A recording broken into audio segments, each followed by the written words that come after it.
Good morning, and thank you for joining me for this Sunday sermon from Holy Saviour Church in Hitchin.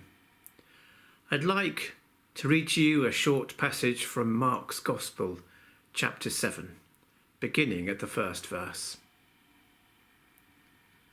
The Pharisees and some of the teachers of the law who had come from Jerusalem gathered around Jesus and saw some of his disciples eating food with hands that were defiled, that is, unwashed. The Pharisees and all the Jews do not eat unless they give their hands a ceremonial washing, holding to the tradition of the elders. When they come from the marketplace, they do not eat unless they wash, and they observe many other traditions, such as the washing of cups, pitchers, and kettles. So the Pharisees and teachers of the law asked Jesus, "Why don't your disciples live according to the tradition of the elders, instead of eating their food with defiled hands?" He replied, "Isaiah was right when he prophesied about you hypocrites. As it is written, 'These people honour me with their lips, but their hearts are far from me. They worship me in vain. Their teachings are merely human rules. You have let go of the commands of God and are holding on to human traditions.'" Again, Jesus called the crowd to him and said, "Listen to me, everyone, and understand this. Nothing outside a person can defile them by going into them. Rather, it is what comes out of a person that defiles them.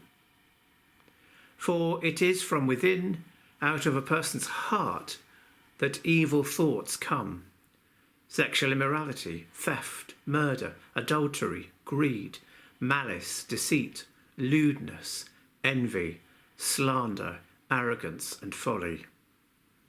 All these evils come from inside and defile a person." One of the things I think we've often got wrong in our education system over the years is that we often attach more importance to what's going on in the head of a child than in their heart. In fact, the heart often doesn't really get a look in. So a child who is smart, who is really clever, who can achieve good results, is valued more than a child who is just simply a good child. And that only really mirrors what goes on when children grow up. In the world of business and in politics, it's long been the case that cleverness, that being very astute, is valued more than simply being a good man or woman. And yet it's interesting, because in the language that we all use every day, we acknowledge how important is the primacy of the heart. And here are some really simple, obvious examples. We judge a person by the heart. One of the worst things that you can say about a person is that she has no heart, or he has a cold heart, or worse, a person is hard-hearted. And at the same time, one of the best things we can say about someone is that, "Oh, he has a real warm heart," or "she's really gentle-hearted or soft-hearted." We judge the degree of a person's commitment to something that they're doing in terms of what's in their heart. So if we say, "Oh, his heart's not in it," or "she's only a bit half-hearted," we think that person won't see the thing through. And even if they stay, they're not going to put their best into whatever that project is. But then of another person, we might say, "Oh, her heart's really in it," or he's really wholehearted about this." And so what we mean is that probably we think that person, they really will persevere, and not just persevere, but they're going to do their very, very best in whatever it is. And we also describe sorrow and sadness and joy in terms of the heart. So we say, "Oh, her heart was broken, or he went with a really heavy heart, or her heart was overflowing with joy, or he went with a light heart. And we describe burdens in life and the wounds that we have in terms of our heart. So if someone has a heavy heart, that's a really wearisome burden to carry around in life. And a broken heart is surely the most painful wound that anyone can have, worse in a way than any kind of physical wound. And there are lots more examples that probably all of us could think of. But there are two quite simple and telling examples in this gospel passage today. And the first is about worship.